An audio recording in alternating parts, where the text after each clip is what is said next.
কাকে যে সমস্ত ভয় দেখান, ভয় দেখায় কোনো কাজ হবে না। কারণ এই সতীদিন কতদিন জেল কাটছে নিজেও জানে না। তারেক রহমানের রাজনীতি আজকে হচ্ছে একটা দায়িত্বশীলতার রাজনীতি। তারেক রহমানের রাজনীতি হচ্ছে প্রযুক্তিগত রাজনীতি। তারেক রহমানের রাজনীতি হচ্ছে তৃণমূল গণমানুষের চাহিদার রাজনীতি। এখানে নাটক ফাটক করে রাস্তার মধ্যে কোনো লাভ হবে না। কাকে যে সমস্ত ভয় দেখান, ভয় দেখায় কোনো কাজ হবে না। কারণ এই সতীদিন কতদিন জেল কাটছে নিজেও জানে না।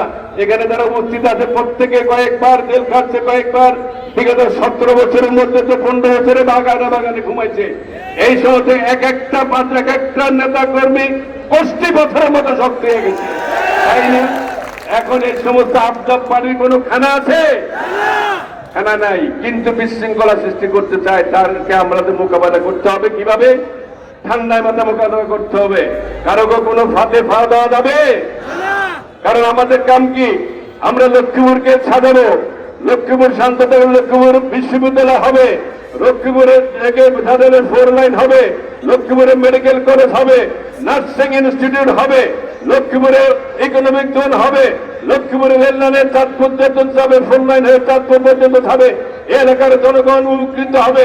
শুধু লক্ষ্মীপুর না, আমাদের সাথে লেখনার অপর অঞ্চল আছে, ভোলা, বরিশাল, শরীয়তপুর, ওই সমস্ত অঞ্চলে ছাত্রছাত্রী ভাইয়ের ওই এলাকা যে লেখাপড়া করার সুযোগ পাবে।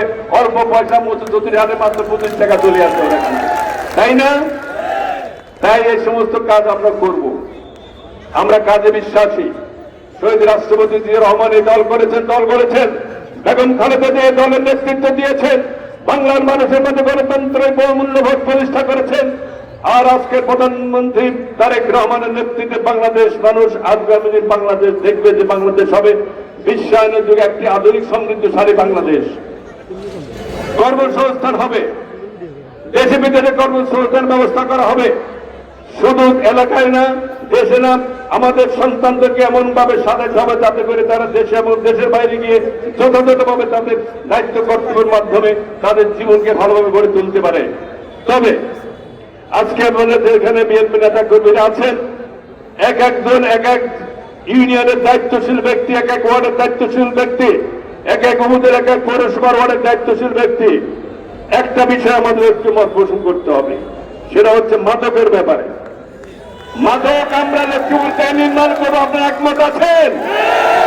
ইনশাল্লাহ মাদক আর লক্ষ্মীপুর আমরা রাখবো না। যে কিনে, যে বেচে, যে খায়, তিনটাকে আমরা একত্রে মোকাবেলা করবো ইনশাল্লাহ।